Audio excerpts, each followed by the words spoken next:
You know what I'm holding right now? This is my car payment slip, $487 a month for the next 4 years. You want to know something funny?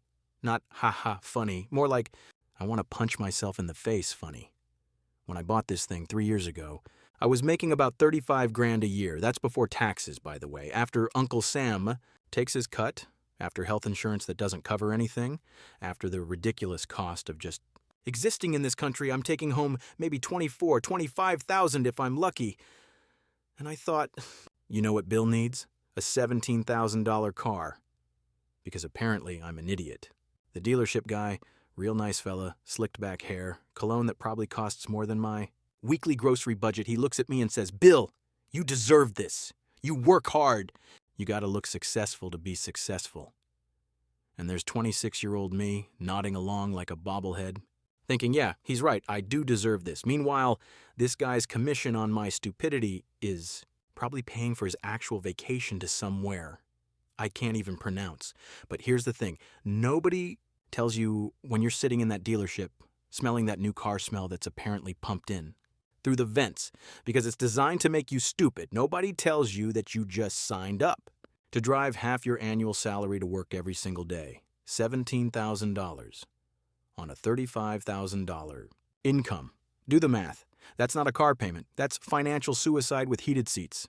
Now, fast forward to today, 2026, and I get a message from some kid, can't be more than 24, 25, and he asks me, hey, Bill, I'm making about $35,000 a year, got a car loan for 17 grand. Should I start investing in stocks? Should you start investing in stocks? Let me paint you a picture. Your house is on fire. I'm talking flames shooting out the windows, smoke billowing out the door. The whole structure is seconds away from collapsing into a pile of ash. And you're standing there in the front yard, looking at me with a paint swatch, asking, hey, Bill, do you think I should paint the living room beige or cream? That's what you sound like. Your financial house is burning down, my friend, and you're worried about stock picks. Here's what's really happening in 2026, and this is the macro nonsense that nobody explains in a way that makes sense to regular people like us. Society has created this insane pressure to look wealthy, even when you're barely surviving. Especially in America, we've turned into this bizarre theater where everyone's pretending to be richer than they actually are. You've got people making $35,000, $40,000 a year, driving around in cars that cost half their annual income, living in apartments they can barely afford, posting photos on Instagram from restaurants where one meal costs what they used to spend on groceries for a week. And why? Because somewhere along the way, we all bought into this lie that looking successful is the same thing as being successful. Spoiler alert, it's not. It's the opposite. You know who actually has money? The guy driving the 15-year-old Toyota Camry who paid cash for it and invested the difference. But he doesn't look cool on Instagram, so we ignore him. Let me break down this debt-to-income ratio thing, because this is where poor people, and I say this with love because I am poor people, this is where we absolutely destroy ourselves. Your debt-to-income ratio is basically how much money you owe every month compared to how much money you actually make. Lenders look at this, banks look at this, anyone who's about to give you money looks at this because it tells them whether you're financially responsible or whether you're one unexpected car. Repair away from complete collapse. Generally speaking, if your total monthly debt payments, that's your car, your student loans, your credit cards, everything, if that's more than about 36% of your gross monthly income, you're in trouble. You're in the danger zone. Financial advisors start sweating when they see numbers like that. Now let's do the actual math on this $17,000 car situation, because I want you to feel the pain I felt when I finally sat down and calculated what I'd done to myself. $17,000 financed over 5 years at, let's say, 6% interest, which honestly in 2026 with rates where they are, you'd be lucky to get that. But let's be generous. That's about $330 a month. But wait, we're not done. That's just the loan payment. Now add insurance. You're young, you're male, you're driving a newer car. Insurance companies look at you like you're a walking lawsuit waiting to happen. That's probably another $150, $200 a month. Then there's gas. In 2026, with oil prices doing their fun little roller coaster routine, you're probably spending another $150 to $200 a month just to put gas in this thing so you can drive it to your job. That doesn't pay you enough to afford the car you need to get to the job. See the beautiful irony here? Then maintenance. Because cars break, it's what they do. That's another $50 to $100 a month averaged out. You're looking at somewhere between $600 and $700 every single month going to this car. $600 to $700 a month on a $35,000 annual income. Let's break that down to monthly because annual numbers are too abstract, they don't hurt enough. $35,000 a year is about $2,900 a month gross before taxes. After taxes, after all the stuff they take out, you're taking home maybe $2,000, $2,100 if you're lucky, and your state doesn't hate you too much. So you're spending $600 to $700, which is about 30 to 35% of your take-home pay on a depreciating asset, not an investment, not something that's going to grow in value. A car, something that loses value the second you drive it off the lot and continues losing. Value every single day you own it. You're not building wealth, you're hemorrhaging money and calling it transportation. But here's where it gets really ugly, and this is the part that keeps me up at night now. That I'm older and supposedly wiser. That $600 to $700 a month isn't just $600 to $700, it's opportunity cost. This is the thing that makes me want to travel back in time and slap 26-year-old Bill across the face. If I had taken that money, just that, car payment money, and invested it into something boring like an S&P 500 index fund, something that returns, historically about 10% a year on average, do you know what I'd have after those 5 years? About $48,000, $48,000. Instead, I have a car that's now worth maybe $7,000 if I'm lucky and I wash it real nice before I try to sell it. I literally set $40,000 on fire so I could look cool pulling into the Walmart parking lot for my shift. This is not financial planning. This is financial self-immolation. And the worst part, the absolute worst part that makes my blood boil is that the car owns you, not the other way around. You think you own the who? Car because your name's on the title. Wrong. The bank owns it, and more importantly, the payment schedule owns you. You can't quit your job even if it's toxic, even if your boss is a nightmare, even if you're miserable every single day because you've got that car payment due on the first of the month. You can't take risks, you can't start a business, you can't go back to school, you can't do anything that might interrupt that steady paycheck because you've got to feed the car monster. It's not freedom.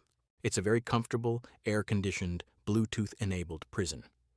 You're driving yourself to work in your own jail cell, and you're paying for the privilege. Now, 2026 has made all of this exponentially worse, and here's why.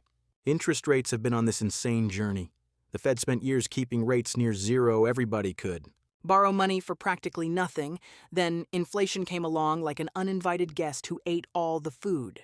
And broke the furniture, and the Fed had to jack up rates to try to calm things down. So now, if you're trying to finance a car in 2026, you're not getting that 3% rate your older cousin got.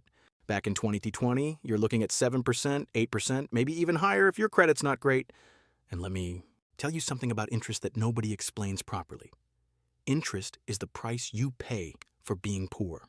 Rich people don't pay interest. They earn interest, we pay it. It's a tax on not having money, and it's brutal.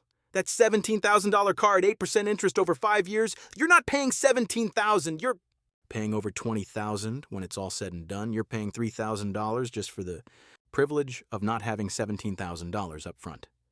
The system is designed to keep you poor, and that car loan is one of its most effective tools. But let's get back to this kid who asked me about investing in stocks because I need to explain something about financial priorities that nobody teaches. There's this thing in personal finance called the hierarchy of needs, kind of like Maslow's pyramid, but for money. And most people completely ignore it because it's boring and it doesn't make you feel rich immediately.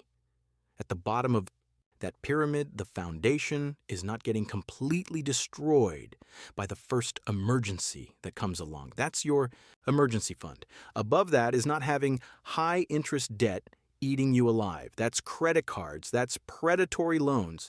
That's car payments you can't afford. Above that is employer matches on retirement accounts because that's free money. Then, and only then, way up at the top of the pyramid, do you start thinking about picking individual stocks or making fancy investments, but this kid wants to skip straight to the top. He wants to talk about stocks while he's drowning in car debt that he can't afford on an income that barely covers his basic needs. It's like wanting to discuss which wine pairs best with fish when you're currently on fire. Priorities. Man, here's what a debt-to-income ratio of 50% on just your car means in real terms, in the terms that actually matter when you're living paycheck to paycheck. It means you cannot save. You have no margin for error. You're one flat tire away from putting it on a credit card, one unexpected medical bill away from choosing between the car payment and rent. One bad week at work away from financial catastrophe. It means you're living because if something goes wrong, you're done. You're absolutely done. And something always goes wrong. Cars break, people get sick, hours get cut, life happens, and when you've built your entire financial structure on a foundation of car debt, when that foundation cracks, and it will crack, everything collapses. The really insidious part about all this, and this is what makes me so angry, is that we've normalized this insanity. We've created a culture where going into massive debt for a car is just what you do. It's expected. You graduate high school or college, you get a job, you go to the dealership, you sign your life away for 6 years, and everyone congratulates you. Your parents are proud. Your friends think you're doing well. Look at Bill. He's got a nice car. He must be successful. Nobody stops to ask, hey, Bill, can you actually afford this? Or did you just sign up for indentured servitude? Because that would be rude. That would be uncomfortable. Better to just smile and nod and let people destroy themselves financially in peace. And the dealerships know exactly what they're doing. They're not stupid. They're predatory, but they're not stupid. They know that if they talk about monthly payments instead of total price, if they stretch the loan out long enough, they can make almost any car seem affordable. Oh, it's only $400 a month. That's less than your rent. You can swing that? Yeah, for 72 months. That's 6 years. You know what can happen in 6 years? Everything. Your entire life can change in 6 years. But you're locked in. You're committed. And if you try to get out, early, surprise, your car is worth less than you owe on it. You're underwater. You're upside down. You're trapped. Let me tell you what happened to me in year 3 of my car loan because this is instructive. My hours got cut at work. Not eliminated, just reduced. The company was restructuring, which is corporate speak for we're going to make the same amount of money, but we're going to make you do more work for less pay. My take-home dropped by about $300 a month. Guess what else costs $300 a month? The car payment. Suddenly I had to choose. Do I pay the car payment or do I buy groceries? Do I make sure I have transportation to work or do I make sure I have food to eat? And before you say, well, Bill, you should have had an emergency fund? Yeah, no kidding. That's the point. I couldn't build an emergency fund because all my money was going to the stupid car. It's a vicious cycle. You can't save because you're in debt. You can't get out of debt because you have no savings to fall back on when something goes wrong. So you stay in debt forever. The solution here is going to make you uncomfortable, and that's how I know it's the right solution. If something is easy and comfortable, it's probably not going to fix your financial problems. Financial recovery is painful. It's embarrassing. It requires you to admit you screwed up and to take drastic action. So here's Bill's brutally honest, cynical, completely unsexy plan for when you're in this situation. When you're making $35,000 a year with a $17,000 car loan hanging around your neck like a financial anchor. Step 1, and this is non-negotiable. You take the employer match on your 401k if your job offers it. This is the only free lunch in finance. Your employer says, hey, if you put in 4% of your paycheck, I'll match it with another 4%. That's a 100% return instantly. You are not going to beat that in the stock market. You're not going to beat that anywhere. This is free money. I don't care how broke you are. I don't care how tight things are. You take the match. On $35,000 a year, 4% is about $117 a month from your paycheck. Your employer adds another $117. That's $234 a month going into your retirement, and you only felt $117 of it. This is the foundation. This is the only smart financial move you're making right now, so take it. Step 2, and this is where people start to panic. You need $1,000 to $2,000 in an emergency fund immediately. Not eventually, not when you feel comfortable, not after you pay off the car. Now, right now, I don't care if it takes you 6 months to scrape it together. I don't care if you have to work overtime. Sell stuff. Eat rice and beans for breakfast, lunch, and dinner. You need cash. Physical, accessible, boring cash. Sitting in a savings account. Not invested, not in stocks, not in crypto. In a savings account where you can get to it when your car breaks down or your kid gets sick or your hours get cut or any of the million things that will inevitably go wrong. Because here's the thing about emergencies, they don't care about your financial plan. They don't wait until you're ready. They happen, and if you don't have cash, you end up on a credit card at 24% interest. And now you've got an even bigger problem. You know what $1,000 in the bank does for your psychology? It changes everything. I didn't understand this until I finally got there. When you have literally zero savings, every single day is terror. You wake up anxious. You go to bed anxious. Every weird noise your car makes, every headache, every unexpected expense, your immediate thought is, how am I going to pay for this? You're living in survival mode 24/7 and it's exhausting. But when you have $1,000, just 1,000, you can breathe a little. It's not enough to solve everything, but it's enough to handle most small emergencies without going into debt. It's enough to give you options. Options are luxury. Poor people don't have options. That $1,000 buys you options, and options buy you peace of mind. Now, here's step 3, and this is where I'm going to lose some of you, but I'm going to say it anyway because it's the truth and someone needs to tell you the truth. Sell the car. I'm serious. Sell it. Get rid of it. I know what you're thinking. But Bill, I need a car to get to work. Yes, you do. But you don't need that car. You need transportation. Those are not the same thing. You're confusing them, and that confusion is bankrupting you. Here's what you do. You sell the $17,000 car. In 2026, if you've been paying on it for a while, maybe you can get 10, 11,000 for it if you're lucky. Let's say you owe 12,000 still. You're underwater by $1,000. You know what? Eat it. Borrow that 1,000 from family. Put it on a credit card for a second. Figure it out, but get out from under that loan. Take the money from selling the car. Take whatever savings you can scrape together, and you go buy a car for $5,000 cash. I can hear you now. Bill, what kind of garbage car can I get for $5,000? A functional one. That's what kind. It's going to be older. It's going to be ugly. It's not going to have Bluetooth or heated seats or any of the fancy stuff. It's going to be a basic, boring, reliable car that gets you from point A to point B without bankrupting you.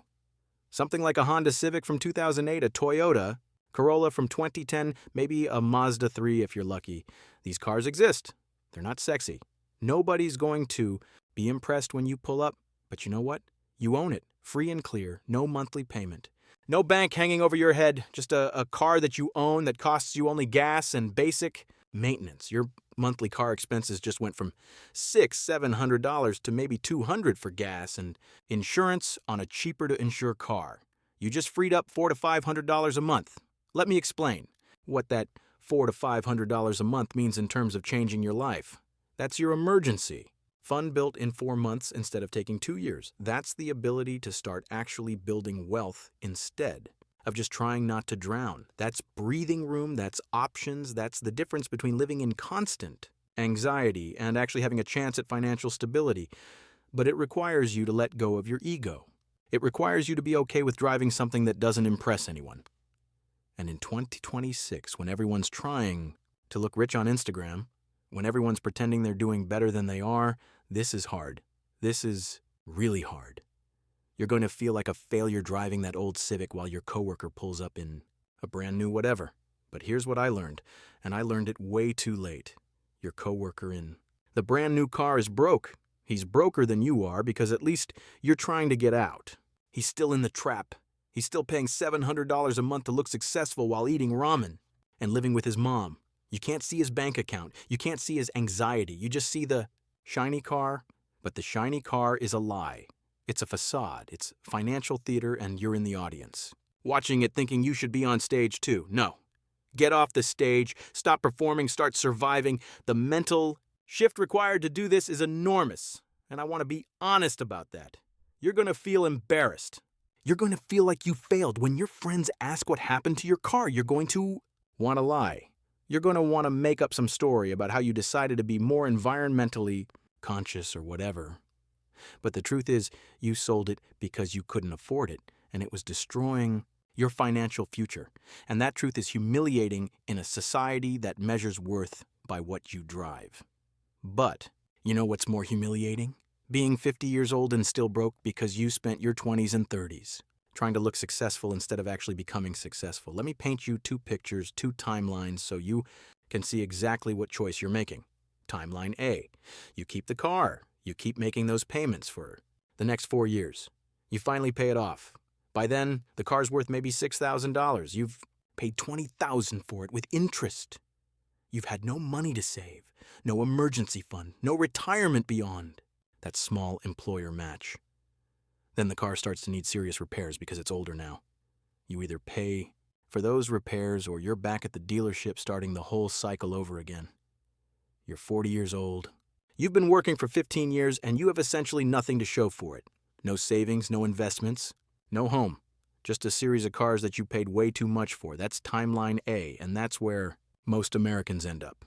Timeline B. You sell the car today. You buy the $5,000 car. It's ugly.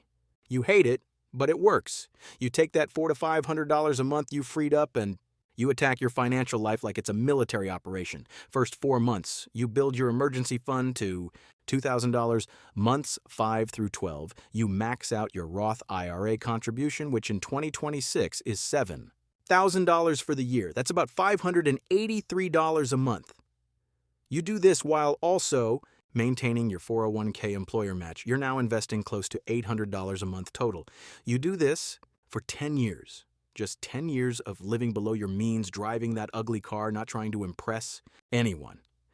At the end of those 10 years, assuming average market returns, you have somewhere around $120,000 saved for retirement. You're 35 years old with $120,000 in retirement. Accounts, you're not rich, but you're on a path. You have options. You can breathe. That's timeline B. Same person, same income, at least to start. The only difference is the car. One decision, one painful, embarrassing, ego-crushing decision to sell the fancy car and drive something cheap. That's the difference between being broke at 40 and having a shot at financial independence. This is why I get so passionate about this. This is why I'm sitting here yelling at you through a camera about cars. Because it matters. It matters so much, and nobody's telling you this. Everyone's trying to sell you something. The banks want you in debt. The dealerships want you in debt. Instagram wants you to look rich. Your friends want you to validate their own bad decisions by making the same bad decisions. Nobody benefits from you driving a cheap car and saving money except you, so you have to be the one to make that choice. Now, I know some of you are thinking, but Bill, what about building credit? Don't I need the car loan to build my credit? This is one of the most insidious lies. We've convinced ourselves of that you need to be in debt to have good credit. You don't. You need a history of managing credit responsibly, which you can do with one credit card that you pay off every month. You don't need a car loan. You don't need to pay thousands of dollars in interest just to prove to some credit bureau that you're responsible. That's backwards. That's letting the tail wag the dog. Build your credit with a credit card, use it for gas and groceries, pay it off every month. Boom. You're building credit without paying interest. You don't need to be in debt. Being in debt does not make you financially responsible. It makes you in debt. Here's another thing nobody wants to talk about. The opportunity cost of being in debt goes beyond just the money. It's the mental energy. It's the stress. It's the relationship strain when you and your partner are fighting about money because there's never enough money because you're sending hundreds of dollars a month to a car loan. It's the health effects of chronic financial stress, which are real and documented. It's the opportunities you miss because you can't afford to take them. Your friend starts a business and wants you to come on board, but you can't because you need that steady paycheck for the car. A better job opens up across the country, but you can't move because you can't afford the moving expenses because you don't have savings because all your money goes to the car.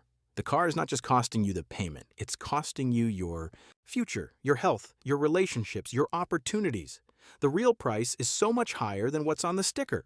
And let's talk about this idea that you're investing in yourself by having a nice car, that it helps your career, that people take you more seriously when you pull up in something nice. This is what the car salesman told me, and it's pure nonsense. You know what helps your career? Being competent at your job, showing up on time, doing good work, having skills that are valuable. Nobody in the history of corporate America got promoted because they drove a nice car. You might get judged for driving a really terrible car to certain jobs, sure. But there's a huge range between driving a total junker and financing a car you can't afford. A clean, well-maintained, older car is fine. It's professional enough. And if your boss or your clients or whoever are judging you based on your car rather than your work, that's a them problem, not a you problem. You don't need to go into debt to impress shallow people. I want to circle back to the original question about whether this person should invest in stocks because I think it reveals something deeper about how we think about money in 2026. We've been sold this story, especially my generation and younger, that the path to wealth is through investing, through finding the right stock or the right crypto or the right opportunity, and there's some truth to that at a certain level of financial stability. But when you're making $35,000 a year with $17,000 in car debt, the stock market is not your problem or your solution.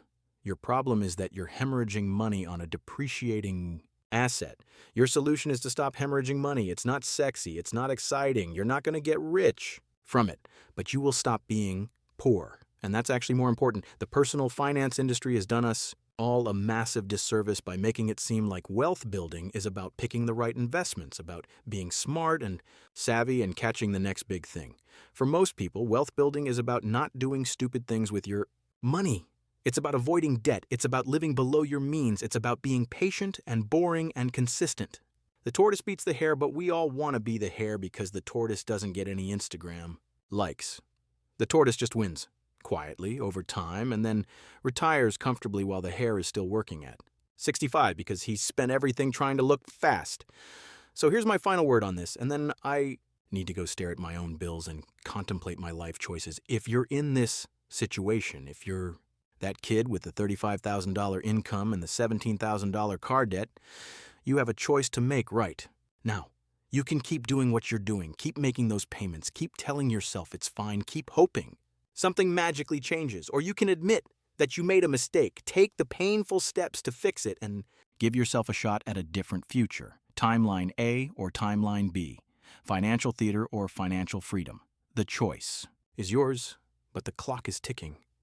And every month you wait is another month of payments, another month of interest, another month of your life spent working to pay for a car that's keeping you poor.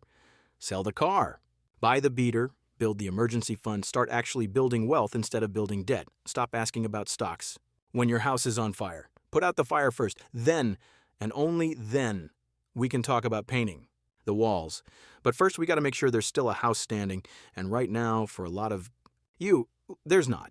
There's just smoke and flames and a really nice car parked in the driveway of your burning financial life. Kill the car. Save yourself.